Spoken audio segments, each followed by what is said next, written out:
Hello everyone, welcome to Tejas career academy. Welcome back guys. अभी तक हम लोग जो इस सीरीज में देख रहे थे उसमें हमने देखा था कुछ इंपॉर्टेंट स्कीम्स के बारे में, योजनाओं के बारे में हमने पढ़ा। और आज हम यहाँ पर उसी सीरीज में पढ़ेंगे प्रधानमंत्री फसल बीमा योजना का राज्य में क्रियान्वयन के बारे में। ठीक है, ध्यान रखिएगा, प्रधानमंत्री फसल बीमा योजना के बारे में अगर हम बात करें तो यहाँ पे उद्देश्य के बारे में देखेंगे, हितग्राही के बारे में बात करेंगे कि कौन इसके लिए पात्र है, कौन अपात्र है, इसके लिए प्रीमियम दर क्या होगी, इन सभी चीजों पे आपसे हम बात करेंगे। ठीक है, तो चलिए शुरुआत करते हैं आज के इस योजना का। तो आज की इस योजना में सबसे पहली योजना है प्रधानमंत्री फसल बीमा योजना। ध्यान से देखेंगे, प्रधानमंत्री फसल बीमा योजना पीएमएफबीवाई। पीएमएफबीवाई ध्यान रखिएगा, रिक्वायरमेंट क्या है यानी कि पर्पस क्या है इस योजना का। तो पहले प्राकृतिक आपदाओं, कीट और रोगों के कारण किसी भी अधिसूचित फसल के नष्ट, फॉर एग्जांपल अगर आपने धान की खेती की है, अगर धान की खेती आपका प्राकृतिक आपदा जैसे बाढ़, ज्यादा बारिश होना या बारिश न होना या फिर कीट और रोग के कारण कोई भी फसल अगर आपका नष्ट होता है तो किसानों को बीमा कवरेज, ध्यान रखिएगा, बीमा कवरेज जैसे हम लोग लाइफ इंश्योरेंस लेते हैं वैसे ही यहां पे क्रॉप इंश्योरेंस होता है यानी कि फसल की बीमा होती है। तो ध्यान रखिएगा, किसानों को बीमा कवरेज और इसके अलावा फाइनेंशियल असिस्टेंस प्रोवाइड किया जाता है यानी वित्तीय सहायता दी जाती है प्रधानमंत्री फसल बीमा योजना के अंतर्गत। क्लियर रहेगा?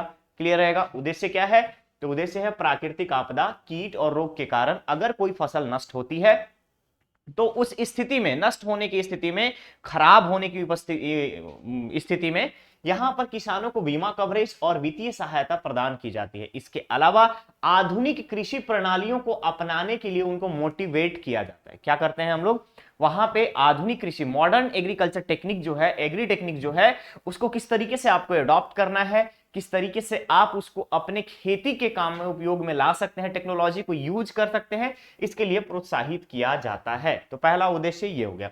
नेक्स्ट आता है कौन कौन से फसल के लिए बीमा होगी। तो फसल में ध्यान रखिएगा, खरीफ फसल में सबसे पहला धान सिंचित और धान असिंचित, इसके अलावा मक्का, सोयाबीन, राई, अलसी, गेहूं सिंचित और असिंचित, चना, इसके अलावा उड़द, मूंग, अरहर, मूंगफली और सरसों। इतनी सारी फसलें अगर हम देखें तो ध्यान रखिएगा, धान, मक्का, सोयाबीन 3, 4, 5, 6, 7, 8, 9, 10, 11, 12 यानी कि खरीफ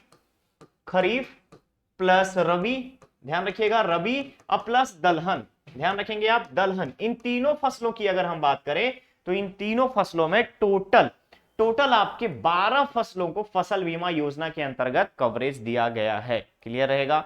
क्लियर रहेगा। चलिए, प्रीमियम दर क्या है? प्रीमियम दर है 2%। ध्यान रखेंगे, प्रीमियम का दर क्या है? 2% है। और क्या क्या है इसमें? तो खरीफ मौसम की अगर हम बात करें तो जितने भी कृषक हैं उनके लिए बीमित राशि का अधिकतम 2% का प्रीमियम रहेगा। नेक्स्ट आता है अधिसूचित फसल में, इनमें कृषक के लिए जितना भी बीमित राशि है उसका 1.5, अगर यानी कि खरीफ फसल हुआ तो 2%, और अगर मौसम अगर है, रबी फसल है तो उसके लिए आपको 1.5% रुपए यहां पर प्रीमियम दर दिए जाएंगे।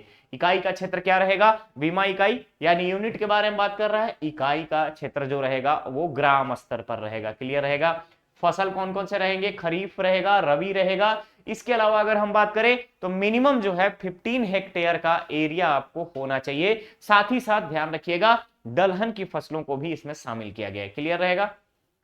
अब यहाँ पे अधिसूचित फसल का क्षति स्तर क्या होना चाहिए? तो अगर आपने धान की खेती की है तो सिंचित है, अगर आपका धान सिंचित है तो उस केस में 90%। इसके अलावा अगर समस्त है तो उसके लिए, अगर अपार्ट फ्रॉम सिंचित की अगर हम बात करें, असिंचित है या फिर और किसी तरीके का फसल है तो उस केस में आपका 80%। वही अगर रबी फसलों में बात करें तो चना के लिए 90% और सारे जितने भी फसल है उसके लिए 80%। पात्रता क्या है? एलिजिबिलिटी, तो ध्यान रखिएगा, ऋणी किसान का फसल बीमा अनिवार्य है। जो किसान जो है अगर उसने लोन लिया है तो उसका फसल बीमा होना जरूरी है, और अगर अऋणी है यानी कि वो कोई लोन नहीं लिया है तो वो ऐच्छिक रूप से अपना बीमा करा सकता है, रिक्वायर्ड नहीं है।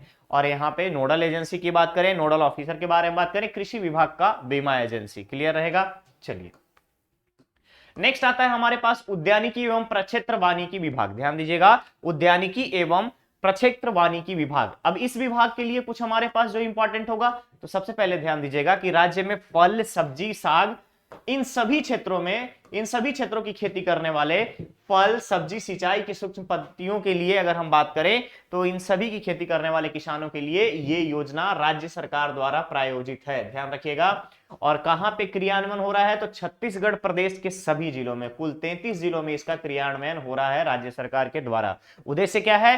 तो राज्य के फल, पौधे, सब्जी क्षेत्र में विस्तार और उत्पादन में वृद्धि करना, यानी कि फल, पौधा, अगर हम देखें फल, फूल, सब्जी, इन सभी क्षेत्र में हमारा कैसे एक्सपेंशन हो, किस तरीके से हम, अगर हम बात करें तो कैसे इसको हम दूसरे स्टेट में सेंड करें, यानी सेल करें, और सेल करने के बाद हमारे सब्जी की खेती करने वाले किसानों को कैसे इसका आय हो, उसके बारे में बात करना।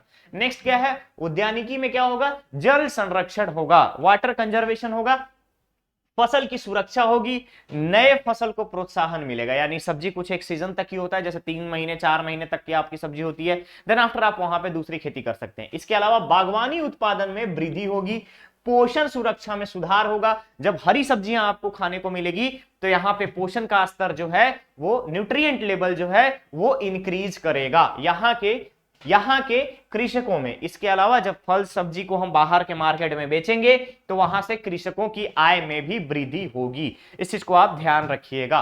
क्लियर रहेगा? अब बात आती है इसमें और कौन कौन से लोग शामिल होंगे। तो एक तो स्किल्ड और एक अनस्किल्ड व्यक्ति जो है, जितने भी स्किल्ड व्यक्ति हैं या अनस्किल्ड व्यक्ति है, उन सभी के लिए रोजगार का एक नया अवसर मिलेगा। ठीक है, नया अवसर मिलेगा, यानी कि आप इनकम के सोर्स के रूप में एक बायस होकर की अगर बात करें, एक बाई इनकम सोर्स भी आप यहां से जनरेट कर सकते हो। क्लियर रहेगा? चलिए नेक्स्ट, यूसी उद्यानिकी एवं प्रक्षेत्र वानिकी में आता है फल पौधारोपण।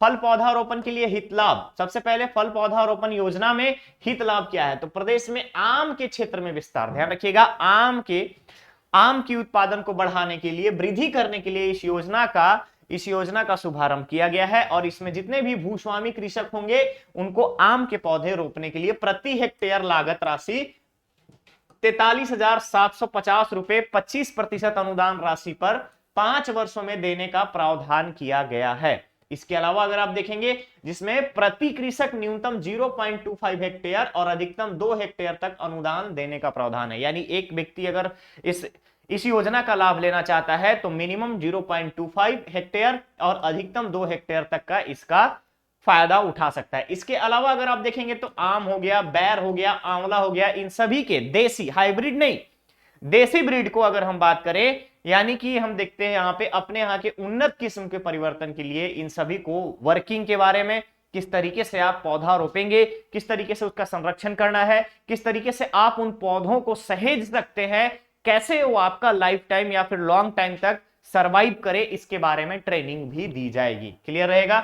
चलिए नेक्स्ट आता है आपका नदी, कक्षार या तटों पर लघु सब्जी उत्पादक। इन सभी को क्या है? जहां पे वाटर सोर्स कंटिन्यूएशन में बना हुआ है, यानी कि ड्रेनेज कंटिन्यू है, वाटर ड्रेन की अगर हम बात करें कंटिन्यूअस है, तो नदी है, नाले हैं, उसके आसपास के क्षेत्र में, क्योंकि वहां पे नमी बनी रहती है, तो इसके लिए सब्जी वगैरह उत्पादन के लिए लोगों को प्रोत्साहित करने के लिए नदी, कछार, तट पर लघु सब्जी उत्पादक समुदाय के लिए प्रोत्साहन की योजना की गई है। ठीक है, नेक्स्ट आता है आपका यहाँ पे बीपीएल और लघु सीमांत कृषक के लिए बाड़ी में टंपक सिंचाई, टंपक मतलब ड्रिप इरिगेशन के बारे में बात कर रहा है। ठीक है, यहां पर अगर आप देखिएगा तो राज्य पोषित सूक्ष्म सिंचाई योजना भी चलाई जा रही है। इसके तहत अगर आप देखेंगे तो आपको 45% अनुदान दिए जाने की घोषणा की गई है कृषकों को। कम्युनिटी फेंसिंग योजना में अगर आप देखेंगे तो अधिकतम 2 हेक्टेयर तक आपको चैनलिंग फेंसिंग हेतु राज्य सरकार के द्वारा 50% अनुदान दिए जाने का प्रावधान है। सब्जी फसल के विविधीकरण हेतु प्रदर्शन और प्रशिक्षण कार्यक्रम लगाए जाते हैं। जितने भी लोग फल और सब्जी के व्यवसाय से जुड़े लोग हैं, कृषक हैं, उन सभी को समय समय पर प्रशिक्षण देने का, समय समय पर उनको ट्रेंड करने का प्रावधान राज्य सरकार द्वारा किया गया है। नेक्स्ट आता है इसी कड़ी में आपका पोषण बाड़ी योजना। पोषण बाड़ी योजना में अगर आप देखेंगे तो प्रति बाड़ी 1000 रुपए का अनुदान राशि राज्य सरकार के द्वारा दिया जाता है, इसका प्रावधान किया गया है। इसमें अब कौन कौन से हैं? जैसे खरीफ मौसम में अगर आप फल लगाते हैं, पौधा लगाते हैं, खरीफ सब्जी का बीज लगाते हैं, रबी मौसम में सब्जी बीज लगाते हैं, तो इन सभी में अगर आप देखिएगा तो ये सारी चीजें आपको राज्य सरकार के द्वारा प्रोवाइड किया जाता है। यानी कि खरीफ मौसम में आपको पौधे दिए जाएंगे। फॉर एग्जांपल रिसेंटली सितंबर 2022 में हमने ये देखा कि कृष्णा कुंज की तैयारी की गई और पौधा तुहर द्वार, वन विभाग के द्वारा पौधा तुहर द्वार चलाया गया। तो ये सारे क्या हैं? इसी वानिकी और उद्यानिकी योजना के अंतर्गत कंसिडर किए जाते हैं, ठीक है, जिसमें यहाँ के कृषकों को इसका फायदा हो और लोगों को अन्य सोर्स में, जैसे कास्ट उद्योग पे आधारित अगर आप देखेंगे तो कास्ट उद्योग पे आधारित जितने भी लोग हैं उन सभी के जीविकोपार्जन के लिए हाल ही में राज्य सरकार द्वारा 100 करोड़ रुपए की राशि को अलॉट किया गया है, आवंटित किया गया है कि यहां पे लोगों को कास्ट आधारित, जैसे आम हो गया, सागौन हो गया, इन सारे वृक्षों को आप लगाएं और कम से कम 36,000 एक साल में पेड़ पौधे आपको दिए जाएंगे। देन आफ्टर आप उसके बाद आपको 10,000 रुपए की सहायता राशि भी आपको राज्य सरकार के द्वारा दी जाएगी इन पौधों को लगाने के लिए, ठीक है। नेक्स्ट आता है राष्ट्रीय बागवानी मिशन। राष्ट्रीय बागवानी मिशन का प्रस्तावना सबसे पहले आप ध्यान से देखिएगा। बागवानी मिशन में अगर आप देखेंगे तो जिसमें फल, सब्जी, कंदीय फसल, मशरूम, मसाला, फूल, सुगंधित पौधे, काजू के समग्र वृद्धि को बढ़ावा देने के लिए राष्ट्रीय बागवानी मिशन केंद्र सरकार के द्वारा प्रायोजित एक योजना है, जिसमें केंद्र सरकार 50% का योगदान देती है और 50% यानी कि 50-50 का कंट्रीब्यूशन रहता है। 50% सेंट्रल गवर्नमेंट और 50% आपका स्टेट गवर्नमेंट इसके लिए कंट्रीब्यूट करती है। क्लियर रहेगा। अब छत्तीसगढ़ राज्य में कौन कौन से प्रदेश चयनित हैं, छत्तीसगढ़ राज्य में कौन कौन से जिले चयनित हैं, तो ध्यान रखिएगा, जगदलपुर, कोंडागांव, रायपुर, गरियाबंद, बलौदाबाजार, दुर्ग, बालोद, बेमेतरा, राजनांदगांव, कबीरधाम, कोरिया, सूरजपुर, बलरामपुर, सरगुजा, जसपुर, कोरबा, रायगढ़, मुंगेली, बिलासपुर। अब इतने सारे जिलों को राष्ट्रीय बागवानी मिशन के तहत फल, सब्जी, कंदीय फसल, मशरूम, मसाले, फूल, सुगंधित पौधे, काजू के समग्र वृद्धि हेतु, काजू की खेती हेतु यहां पर चयन किया गया है राज्य के इतने जिलों का। क्लियर रहेगा। तो बेसिकली अगर आप यहां पर देखेंगे तो राष्ट्रीय बागवानी मिशन का मुख्य उद्देश्य अगर यहां पर है क्या है, बागवानी क्षेत्र जिसमें हम फल, सब्जी, कंदीय फसल, मशरूम, मसाला, फूल, सुगंधित पौधे, काजू, इन सभी के उत्पादन में वृद्धि हेतु राज्य के इतने जिलों का चयन किया गया है, जिसमें से अगर आप देखेंगे तो जगदलपुर, कोंडागांव, यहां पर अगर आप देखेंगे तो कोंडागांव, रायपुर, गरियाबंद, बलौदाबाजार, दुर्ग, बालोद, बेमेतरा, राजनांदगांव, अप्रोक्सीमेटली करीब यहां पे सारे जिले आपके इसमें शामिल हो जाएंगे। कोरिया के साथ साथ मनेन्द्रगढ़, चरचा, चिरमिरी शामिल हो जाएगा, मनेन्द्रगढ़, भरतपुर, चिरमिरी शामिल हो जाएगा। अगर बेमेतरा, कबीरधाम का एरिया देखेंगे तो मुंगेली का कुछ पार्ट भी वहां पे शामिल हो जाएगा, क्योंकि जब लोग एक दूसरे को देखते हैं उस चीज की खेती करते हुए, यहां पे कंपटीशन होता है सोसाइटी के हिसाब से। अगर आप देखेंगे तो कोई व्यक्ति अगर एक काम को करता है, उसमें उसको लाभ मिल रहा है, तो दूसरा व्यक्ति उसको देख करके फिर वो भी इस चीज को इंप्लीमेंट करता है। तो अप्रॉक्स अगर आप देखेंगे तो ओवरऑल सारे जिलों में इसका कार्यक्रम चलता हुआ दिखाई देगा। क्लियर है। चलिए अब बात आती है प्रारंभ के बारे में। तो राज्य में कब से कब तक शुरुआत हुई, सबसे पहले अगर हम राष्ट्रीय बागवानी मिशन की बात करें तो राज्य की छत्तीसगढ़ में प्रारंभ कब हुआ, तो पहला चरण 2005 से 6 से लेकर के 2006-07 तक, यानी कि 2005-06 के फाइनेंशियल वित्तीय वर्ष से लेकर के 6-7 तक। और इस योजना में अगर हम बात करें तो उस समय 7 चयनित जिले थे।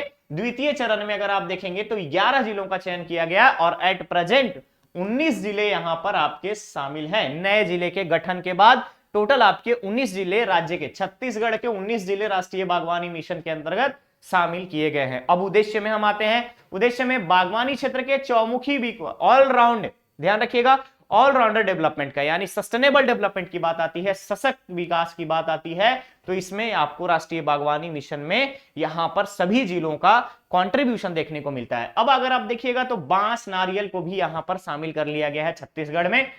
इसके अलावा अलग अलग कार्य नीति अपनाए जाते हैं राज्य सरकार के द्वारा सभी बागवानी मिशन के अंतर्गत आने वाले जिलों के लिए, और नई नई योजनाएं, नए नए प्रावधान इसके लिए किए जाते हैं। क्लियर रहेगा।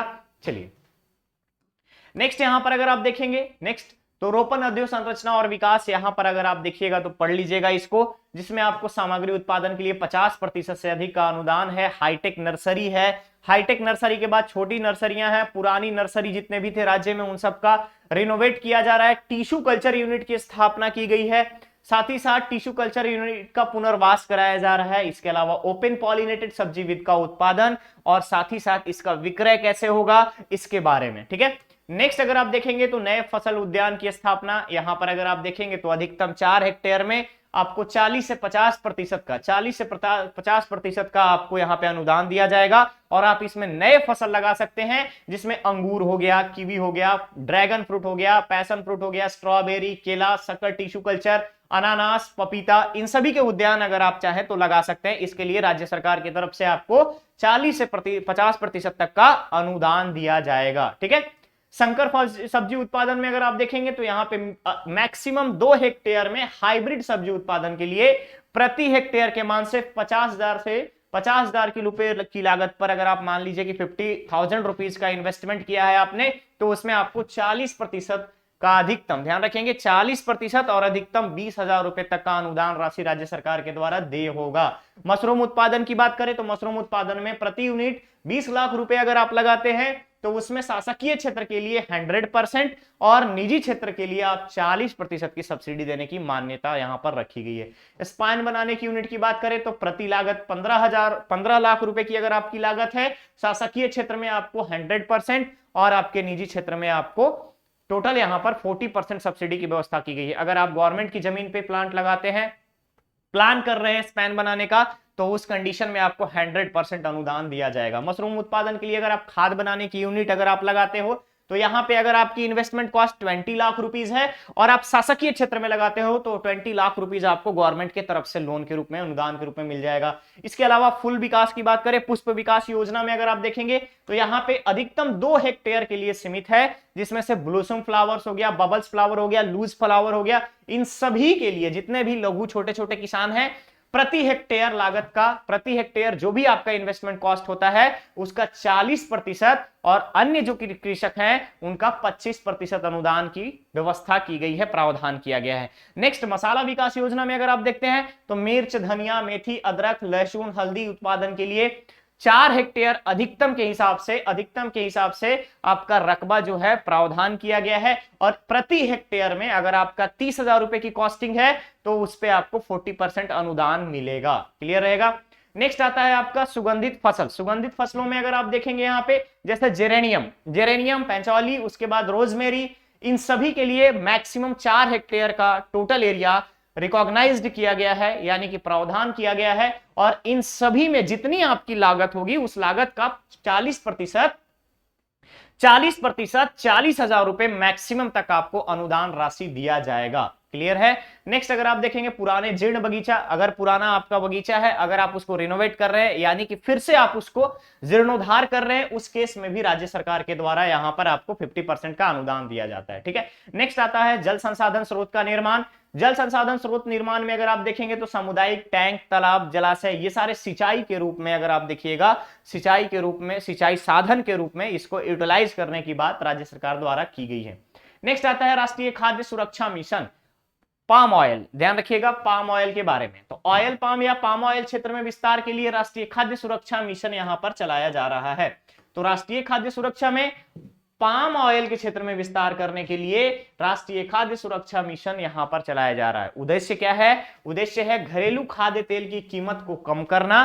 दूसरा, जो कि महंगे पाम तेल के आयात से तय होती हैं, यानी कि हम पाम ऑयल बाहर से मंगाते हैं, फॉर एग्जांपल इंडोनेशिया से मंगाते हैं, श्रीलंका से मंगाते हैं, ऑस्ट्रेलिया से मंगाते हैं, तो इन सारे पाम ऑयल अगर हमारे यहां इंडिया में जनरेट होगा, प्रोडक्शन होगी उसकी, तो हमें बाहर से डिपेंडेंसी कम हो जाएगी। ठीक है। और जब हमारे यहां खुद उसका प्रोडक्शन होगा तो उसकी कीमत भी कम रहेगी। क्लियर रहेगा। टारगेट क्या है? 2025-26 तक, ध्यान रखिएगा 2025-26 के वित्तीय वर्ष तक पाम ऑयल की अगर हम बात करें तो घरेलू उत्पादन यानी डोमेस्टिक इंडिया में अगर हम बात करें तो 3 टाइम्स हो जाएगा, 3 गुना हो जाएगा और 3 गुना का टारगेट रखा गया है 11 लाख मीट्रिक टन। ठीक है। 11 लाख मीट्रिक टन का टारगेट रखा गया है कि हम इंडिपेंडेंसी को इस तरीके से बढ़ाएंगे पाम ऑयल के लिए कि हमें बाहर किसी भी कंट्री पे डिपेंड ना होना पड़े। ठीक है। ध्यान रखिएगा इस चीज को।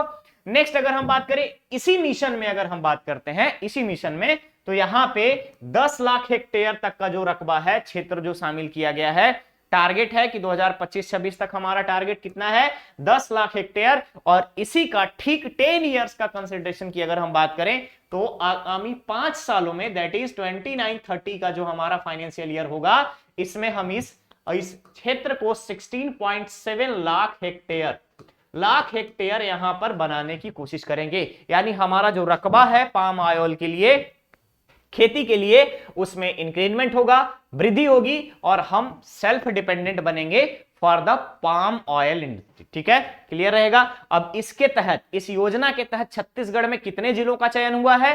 तो ध्यान रखिएगा, रायपुर, बलौदाबाजार, गरियाबंद, महासमुंद, दुर्ग, बालोद, बेमेतरा, बिलासपुर, कांकेर, कोंडागांव, जगदलपुर, रायगढ़, कोरबा, जांजगीर चांपा, मुंगेली, पेंड्रा मारवाही, दंतेवाड़ा, सुकमा, नारायणपुर और बीजापुर, इतने जिलों का चयन पाम ऑयल के लिए, ध्यान रखेंगे आप, पाम ऑयल के एक्सटेंशन के लिए, क्षेत्र विस्तार के लिए छत्तीसगढ़ के जिलों का चयन किया गया है। क्लियर रहेगा, याद रखेंगे आप इस चीज को। ठीक है, चलिए नेक्स्ट आता है ऑलिव ऑयल के बारे में। ऑलिव ऑयल के बारे में, तो ऑलिव ऑयल भी क्या करते हैं हम लोग, यहां पे आपको दो तीन तरीके का, जब आप मार्केट में जाएंगे तो आपको ऑलिव ऑयल वहां पे देखने को मिलता है, जैसे वर्जिन आपका ऑलिव ऑयल। तो इन सभी में अगर आप देखिएगा तो काफी कॉस्टली होती है, और हम कहां से मंगाते हैं? बाहर से मंगाते हैं। हमारे यहाँ डिपेंडेंसी बहुत ज्यादा है, हम उसको इंपोर्ट कराते हैं। ठीक है, अब इसी के लिए, इंपोर्ट को कम करने के लिए ऑलिव ऑयल दैट इज जैतून के तेल की खेती को बढ़ावा दिया जाएगा, और छत्तीसगढ़ में बिलासपुर, गोरेला, पेंड्रा मारवाही, जसपुर, सरगुजा और बलरामपुर, कुल 5 जिलों का चयन किया गया है ऑलिव ऑयल की खेती के लिए। ठीक है,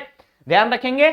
नेक्स्ट आता है महुआ की खेती के लिए। महुआ की खेती में अगर आप देखिएगा तो करीब करीब यहां पे मैक्सिमम जिले जो है शामिल है महुआ खेती के लिए, क्योंकि यहां पर महुआ की सबसे ज्यादा, महुआ अगर आप देखेंगे तो वनोपज में आता है, और महुआ हर जगह पे अवेलेबल है। जैसे सरगुजा अगर हम बात करें, यानी पठारी भागों में देखें, यानी नॉर्थ पार्ट में देखें, साउथ पार्ट में देखें, महुआ यहाँ पे ज्यादा उत्पादन होता है। इसलिए अगर आप देखिएगा तो मैदानी अगर जितने भी जिले हैं उसमें बहुत ही कम आता है। जैसे रायगढ़ हो गया, थोड़ा बहुत मैदानी भाग है, जांजगीर थोड़ा सा मैदानी भाग है, इसके अलावा कहीं पर भी आपको मैदानी भाग यहाँ नहीं दिखेगा। बाकी सबके सब क्या है? नॉर्थ पार्ट है। नॉर्थ पार्ट के साथ साथ आपका यहाँ पर साउदर्न पार्ट है। बिलासपुर का थोड़ा सा पार्ट जो कि कोरबा और सरगुजा क्षेत्र से लगा हुआ आपको दिखेगा, गोरेला, पेंड्रा मारवाही वाला क्षेत्र दिखेगा, वहां पर आपको यहां देखने को मिलता है। ठीक है, प्रावधान क्या है? प्रोविजन। तो ऑलिव ऑयल में अगर आप देखिएगा, पौधारोपण के लिए ऑलिव ऑयल का पौधारोपण करते हैं तो प्रति हेक्टेयर जो आपकी लागत होगी 48,000 रुपए, ध्यान रखेंगे, प्रति हेक्टेयर, और लागत 48,000।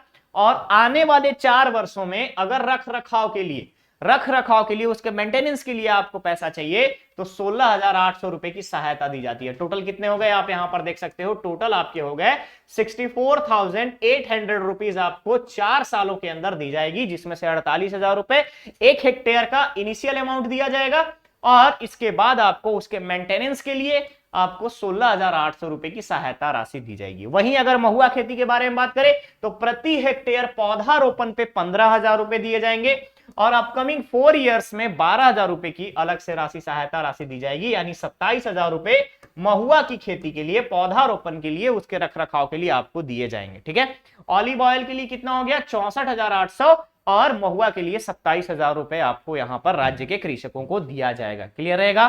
चलिए नेक्स्ट अगर हम देखें यहाँ पे प्रधानमंत्री कृषि सिंचाई योजना, ड्रिप योजना में अगर आप देखेंगे तो ये केंद्र की योजना है। केंद्र की योजना में अगर आप देखेंगे तो जितने भी उपलब्ध जल स्रोत हैं उनमें अधिक से अधिक सिंचित रकबा को बढ़ाना। फॉर एग्जांपल अगर हमने बात किया यहाँ पे कि अगर आपके घर में 1000 लीटर का टैंक है, तो 1000 लीटर का टैंक है अगर आपके घर में, तो आप डेली जो आप नित्य कर्म करते हो, या फिर स्नान हो गया, कपड़े धोना हो गया, ये सारी चीजें जब आप इंक्लूड करते हो तो आपको आइडिया लगता है कि 1000 लीटर हमारा जो है 2 दिन का चल जाएगा, अगर आप 4 लोगों की फैमिली है तो। ठीक है, फुल अगर आप वॉशिंग्स वगैरह यूज करते हैं तब। इसी तरीके से प्रधानमंत्री कृषि सिंचाई योजना की अगर हम बात करें तो जितने भी हमारे पास वाटर सोर्सेस अवेलेबल हैं, उन अवेलेबल वाटर सोर्सेस को किस तरीके से यूटिलाइज करें कि उनका एरिया जो है, सिंचाई का जो एरिया है वो इंक्रीज हो, बढ़ जाए। ठीक है, ध्यान रखिएगा। अब इसी में आपका पुनर्गठित मौसम आधारित फसल योजना आ जाता है। अब मौसम आधारित का मतलब क्या हो गया? जो आपके बारिश पे डिपेंड करता है। ठीक है, जैसे मौसम है, बारिश हुई तो फसल अच्छी होगी, बारिश नहीं हुई तो क्या होगा? सूखा पड़ेगा। तो उस पे आधारित फसल बीमा योजना है। इसमें भी अगर आप देखेंगे तो खरीफ फसल में टमाटर, सब्जी वाली फसल टमाटर, बैगन, पपीता, केला, अमरूद, मिर्च, ये सारे फसल जो भी हैं, इन सभी का भी बीमा का प्रावधान किया गया है। इसके अलावा अगर आप देखेंगे पुनर्गठित राष्ट्रीय बांस मिशन, बांस की खेती को बढ़ाने के लिए, यानी बंबू ट्री प्लांटेशन के लिए यहां पर सरकार के द्वारा अलग अलग योजनाओं का क्रियान्वयन किया जाता है। नेक्स्ट अगर आप देखेंगे यहाँ पे, अब आता है यहाँ पे मछली पालन विभाग का, क्या क्या योजनाएं चलाई जा रही है। तो पहला, राज्य परिवर्तित शिक्षण प्रशिक्षण योजना, मत्स्य पालन हेतु शिक्षण और प्रशिक्षण योजना। इसमें उद्देश्य क्या है, सभी श्रेणी के मछुआरों को मछली पालन के टेक्निक यानी तकनीक और मछली पकड़ने के लिए, मछली को जाल बुनने के लिए, जाल सुधारने के लिए, नाव चलाने आदि के लिए राज्य सरकार द्वारा प्रशिक्षण दिया जाता है। पात्रता क्या है, वैसे मछुआरे जिन्हें शासकीय या पंचायत के माध्यम से तालाब जलाशय आवंटित हैं, यानी उनको दिया गया है मछली पालन के लिए, या फिर उनका अपनी ही जमीन पे स्वयं का तालाब है, वे मछली पालन के तकनीक का ज्ञान प्राप्त कर सकते हैं यहां से राज्य परिवर्तित प्रशिक्षण शिक्षण योजना के तहत। क्लियर रहेगा। संपर्क सूत्र में अगर आप देखेंगे, मत्स्य निरीक्षक, जिला अधिकारी मछली पालन विभाग वाले। अब इसमें आता है 2 कैटेगरी। पहला एक आता है 10 दिवसीय प्रशिक्षण, इसमें सभी वर्ग के मछुआरे रहेंगे, उनको अभी आपको बताया मैंने, मछली पकड़ने जाल बुनने का आपको प्रशिक्षण दिया जाता है। और इसमें प्रति प्रशिक्षणार्थी प्रशिक्षण का व्यय जो है 1250 रुपए स्वीकृत है और 75 रुपए पर डे के हिसाब से इनको शिष्यवृत्ति, 400 रुपए के मूल्य का नायलॉन धागा और 100 रुपए का व्यय दिया जाता है। क्लियर रहेगा। तो ये सारी चीजें प्रशिक्षण के दौरान इनको दिया जाता है। नेक्स्ट आता है 3 दिवसीय उन्नयन प्रशिक्षण। ठीक है, एकदम एनहांसमेंट टेक्नोलॉजी की अगर बात करें तो सभी वर्ग के मछुआरों को अगर टेक्निकल नॉलेज हो गई है थोड़ी बहुत, तो उसके बाद क्या करते हैं, 1000 रुपए प्रति प्रशिक्षणार्थी यहां पर दिया जाता है। यहां पर 500 रुपए का अप्रॉक्स 600 रुपए का शिष्यवृत्ति दी जाती है और आने जाने का क्षेत्रीय भ्रमण के लिए 550 रुपए व्यय दिए जाते हैं। ठीक है, अब आता है राज्य के बाहर अध्ययन भ्रमण। इन सभी में अगर आप देखेंगे तो हाल ही में जैसे मछली पालन के उद्योग को बढ़ावा देने के लिए, मत्स्य पालन को बढ़ावा देने के लिए राज्य सरकार ने जो कि पट्टा और नीलामी वाला सिस्टम जो था, पहले नीलामी सिस्टम था, तालाबों की नीलामी होती थी, अब उसको 10 साल के लिए पट्टे पर दिया जाएगा और पट्टे पर देने का सबसे बड़ी प्रायोरिटी जो है मछुआरा समाज को दिया जाएगा, यानी जो इस व्यवसाय में जो पहले से जुड़े हुए हैं उन सभी को दिया जाएगा। ठीक है, नेक्स्ट अगर आप देखेंगे तो मत्स्य बीज संवर्धन हेतु आर्थिक सहायता दी जाती है। मत्स्य खेत हेतु यहां पर अगर आप देखेंगे तो नाव जाल का क्रय करने के लिए आप सहायता राशि प्रदान की जाती है। और इसी तहत अगर आप देखेंगे तो पहला आता है मछुआ सहकारिता। मछुआ सहकारिता में उद्देश्य क्या है, जितने भी रजिस्टर्ड मछुआरे हैं इन सभी को मछली पालन हेतु इंस्ट्रूमेंट्स दिए जाते हैं, तालाब पट्टे पर दिया जाता है, मत्स्य बीज दिया जाता है, नाव जाल आदि की व्यवस्था कराई जाती है। आवेदक के लिए पात्रता क्या होना चाहिए, सभी वर्ग के जितने भी मत्स्य सहकारी समिति में पंजीकृत व्यक्ति हैं वो यहां पर इसका लाभ ले सकते हैं। क्लियर रहेगा। आर्थिक सहायता के बारे में बात करें तो अधिकतम 3 वर्षों में 3 लाख रुपए देने का प्रावधान किया गया है। इसके अलावा मत्स्य पालन में अगर आप देखेंगे तो मत्स्य पालन हेतु यहां पे श्रीमती बिलासाबाई केवटिन मत्स्य विकास पुरस्कार दिया जाता है मत्स्य पालन में उत्कृष्ट प्रदर्शन के लिए। उद्देश्य क्या है, मत्स्य पालन के क्षेत्र में उत्कृष्ट और उल्लेखनीय कार्य हेतु, ध्यान रखिएगा, मत्स्य पालन के क्षेत्र में उत्कृष्ट और उल्लेखनीय। हाल ही में धमतरी के एक्वाकल्चर को राष्ट्रीय स्तर पर पुरस्कृत किया गया था। क्या, मछली पालन के क्षेत्र में उत्कृष्ट प्रदर्शन हेतु। तो राज्य में मछली पालन क्षेत्र में उत्कृष्ट प्रदर्शन के लिए श्रीमती बिलासाबाई केवटिन मत्स्य विकास पुरस्कार दिया जाता है। क्लियर रहेगा। कौन कौन है इसके लिए पात्र, तो सभी वर्ग के उत्कृष्ट मत्स्य पालक। ठीक है, अगर आप भी मछली पालन कर रहे हो, अगर आपके यहां भी मछली पालन का कुछ व्यवस्था है तो आप अगर उसमें एनहांसमेंट कर रहे हो, आपका एक्सेलेंट परफॉर्मेंस है, वहां पे एक्सेलेंट परफॉर्म कर रहे हो, तो आपको यहां पे श्रीमती बिलासाबाई केवटिन मत्स्य विकास पुरस्कार से सम्मानित किया जाएगा। ठीक है, अब पुरस्कार की बात करें तो इसमें क्या क्या मिलता है, तो उत्कृष्ट कार्य करने वाला कोई भी व्यक्ति हो सकता है, कोई संस्था हो सकती है, कोई समूह हो सकती है, उसको 1 लाख रुपए का श्रीमती बिलासाबाई केवटिन मत्स्य विकास पुरस्कार दिए जाने का प्रावधान किया गया है। और यह पुरस्कार प्रति वर्ष दिया जाता है, ध्यान रखिएगा, प्रति वर्ष किसी व्यक्ति को, किसी संस्था को या किसी ग्रुप को दिया जाने का प्रावधान है। क्लियर रहेगा। नेक्स्ट अगर आप देखेंगे तो राष्ट्रीय कृषि विकास योजना में, अगर आप राष्ट्रीय कृषि विकास योजना के अंतर्गत मत्स्य योजना को भी शामिल किया गया है। तो राष्ट्रीय विकास योजना में उद्देश्य क्या है, तो अगर किसी की डिमांड है तो डिमांड के अकॉर्डिंग उसकी मत्स्य बीज की आपूर्ति हेतु नवीन हैचरी का निर्माण, जो भी पुरानी हैचरी है उसका जीर्णोद्धार, मत्स्य बीज के संवर्धन हेतु अत्यधिक जल क्षेत्र का बढ़ावा, ये सारे काम जो है सरकार के द्वारा कराए जाते हैं। ठीक है, इसके अलावा पात्रता, सभी श्रेणी के छोटे हों या बड़े हों, कृषक, अनुसूचित जाति, जनजाति, महिला कृषकों को इसमें प्राथमिकता दी जाती है। ठीक है, महिला कृषकों की प्राथमिकता दी जाती है। फिर आता है आपका मौसमी तालाब में मत्स्य बीज संवर्धन। यहां पर भी आपको कुछ प्रावधान किए गए हैं। तो आपके लिए जो इंपॉर्टेंट है उसको मैं आपको ऑलरेडी बता देता हूं, ठीक है। नेक्स्ट आता है मत्स्यजीवियों का दुर्घटना बीमा। जैसे कोई भी मछुआरा अगर मछली पालन करता है या कोई भी व्यक्ति मछली पालन करता है, तो इस योजना के तहत जितने भी मछुआरा हैं, अगर वो मत्स्याखेट के दौरान अगर उनकी कोई दुर्घटना हो जाती है, ध्यान रखिएगा, कोई दुर्घटना हो जाती है मत्स्य पालन और मत्स्याखेट के दौरान, मछली पकड़ने के दौरान, तो उनके परिवार को आर्थिक सहायता देने का प्रावधान किया गया है। और यह आर्थिक सहायता देना ही मत्स्यजीवी का दुर्घटना बीमा के अंतर्गत आता है। अब इसके लिए आवेदन के लिए निर्धारित पात्रता क्या रखी गई है? तो वैसे व्यक्ति जिन्होंने पट्टे पे तालाब ले रखा है, जलाशय ले रखा है या खुद का तालाब है, मत्स्य पालन कर रहे हैं, प्रत्यक्ष रूप से मत्स्य व्यवसाय में संलग्न है, सभी प्रकार के डायरेक्टली अगर कोई मछली पालन में शामिल है, तो उन सभी व्यक्तियों को इस योजना के तहत दुर्घटना बीमा कराया जाता है, परिवार के को आर्थिक सहायता पहुंचाने के लिए, ठीक है। चलिए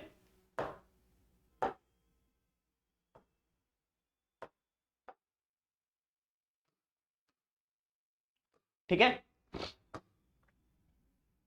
अब अगर हम यहां पर देखें, बीमा के लिए हितग्राही को सहायता कितनी मिलेगी? सहायता जो है यहां पर आपको कम से कम एज क्राइटेरिया जो है 18 से 70 वर्ष तक के आयु वर्ग में हो, और इन सभी को रजिस्टर्ड होना पड़ेगा, यानी रजिस्ट्रेशन अनिवार्य है। इसके अलावा अगर आप देखेंगे तो बीमा का प्रतिशत कितना है? तो शासकीय अनुदान, राज्य शासन 28.98 रुपीज और केंद्र शासन 43.46 रुपीज, हितग्राही को कुल 72.44 रुपीज का, यानी कि इतना परसेंटेज का आपका रखा जाता है, ठीक है। यानी अगर आपका प्रीमियम 100 रुपए का है तो उसमें राज्य का कंट्रीब्यूशन 28% का होगा, 44% का कंट्रीब्यूशन जो होगा किसका रहेगा? ये रहेगा आपका केंद्र सरकार का, ठीक है। प्रधानमंत्री मत्स्य संपदा योजना उद्देश्य क्या है? अंतर्देशीय यानी with in the territory of India, Bharat के अंदर ही मत्स्य पालन के लिए पोस्ट हार्वेस्ट प्रबंधन, किसानों की मत्स्य व्यवसाय से जुड़े किसानों की आय में वृद्धि के लिए, ठीक है, इस योजना को चलाया जा रहा है। पात्रता सभी श्रेणी के मत्स्य कृषक हैं। अब इसमें भी 2 कंडीशन लगाई गई है। पहला है मीठे जल के फिशनिस हैचरी। अब देखिए, मीठे जल वाले के मछलियों के पालन के लिए, फिर आपका आता है ग्रो आउट तालाब के लिए, नवीन पालन के लिए, उसके बाद बैकयार्ड के लिए अगर आप कर सकते हो, बैकयार्ड में अगर आपने मछली पालन किया है तो उसके लिए अलग अलग प्रावधान यहां पर किए गए हैं। क्लियर रहेगा? तो यहाँ पे ये आपका मछली पालन से रिलेटेड पूरी सारी चीजें आपको यहाँ बताई गई हैं, जो आपके लिए इंपॉर्टेंट था एग्जाम पॉइंट ऑफ व्यू से, उसको मैंने आपको यहाँ पर डिस्कस किया है। क्लियर रहेगा? तो आज के सेशन में बस इतना ही। नेक्स्ट सेशन में हम लोग यहाँ पे लाइव स्टॉक डेवलपमेंट डिपार्टमेंट का, यानी पशुधन विकास विभाग के जितनी भी योजनाएं चलाई जा रही हैं, स्कीम्स चलाए जा रहे हैं, उसके बारे में हम आपसे डिस्कस करेंगे। आज के लिए इतना ही, तब तक के लिए अलविदा। मिलते हैं बहुत ही जल्द हम लोग तेजस करियर एकेडमी चैनल पे। खुश रहिए, मस्ती से अच्छे से पढ़ाई कीजिए, एकदम डेडिकेटेड होकर के अपने सपनों को लिए जिए, अपने ड्रीम्स को अपने अंदर कोशिश कीजिए कि उसको हर रोज जिए और उसी तरीके से प्रिपरेशन को कंटिन्यू कीजिए। Okay, thank you so much.